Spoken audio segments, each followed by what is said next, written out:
Ahoj. Tady musím v těch účastníkách najít jenom ty jména, protože tady vždycky s tím prosekám. Ano, jsem tu. Ano. Ahoj. Tak, teď tady jenom označím rychle a jdeme na to. Tak. Super. Pozdravím. Zatím vidíte, máme takový mix, takže máme zatím 2 dámy ze Slovenska a ještě poslední Tatianu Hlobílkovou. Taničko, hezký den, slyšíme se? Tak já tady rychle najdu. Ano, slyšíme se. Tak, krásný den, Taničko. Já vás ještě zatím, ať vás i vidíme. My tady samé krásné lidi v týmu, tak je potřeba to prodat. Super. Tým líderky, protože většina z vás už má i ty vyšší pozice. Ještě jednou gratuluju. Vezmu vás jednu po druhé a mám pro vás 2 otázky. Takže já se ptám, na co chci, a vy jste řeknete, co chcete vy, takže je to velmi jednoduché. Začneme od děvčat, tím, že tady jsme dneska samé děvčata v podstatě, tak je to jednodušší o tohle. Janko, co vy a Shogun, jak jste se vůbec k nám dostala? Ešte raz ahojte. Volám sa Janka Tesárová. Ako som sa dostala do Shogun, to bolo také veľmi zaujímavé, pretože tým, že 20 rokov robím kaderníčku, tak stále hľadám niečo, kde vlastne si môžem bokom zarobiť, pretože ruky a telo máme iba jedno a zdravie takisto.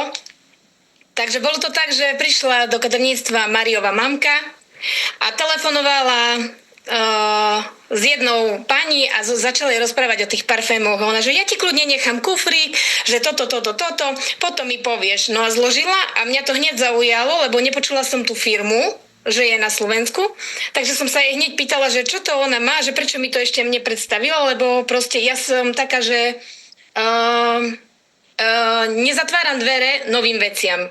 Ja si rada vypočujem, čo sa mi páči, tak áno, a keď sa mi nepáči, nie som taká, že nie. A ona, že no ja som ti to, Janka, chcela predstaviť toto. Takže takto bolo moja stretávka s tým Shogunom. Povedala mi, že vlastne to nie je vôbec ešte na tom Slovensku, aj v Čechách, v Poľsku, že je to celkom nové, že je to kvalitná talianská firma, takže sme sa dali vlastne dokopy, som určite chcela ísť do toho, pretože aj tie provízie, čo sa týka, aj ten zárobok, proste mi to, dačo mi hovorilo proste, že toto je tá pravá cesta, ktorou by som chcela ísť, keďže som v minulosti robila ešte aj s inými firmami. Ale táto ma nejak tak, tu som cítila, že proste sa v tejto firme cítim dobre. Aj po nejakých 4 zoomoch s Gabikou a s Máriom som vlastne môjmu Števkovi rozprávala, že ešte som nikdy ten pocit taký vnútorný necítila, takže som rada, že som tu. Po tom roku vlastne, rok aj 7 mesiacov som v Shogune. Je to firma, ktorá mi dala veľmi veľa, pretože ja som mala detstvo veľmi ťažké, tým, že som vyrastala od 3 rokov bez rodičov. Tam nebola láska, nebola vlastne skoro žiadny pozitívny život.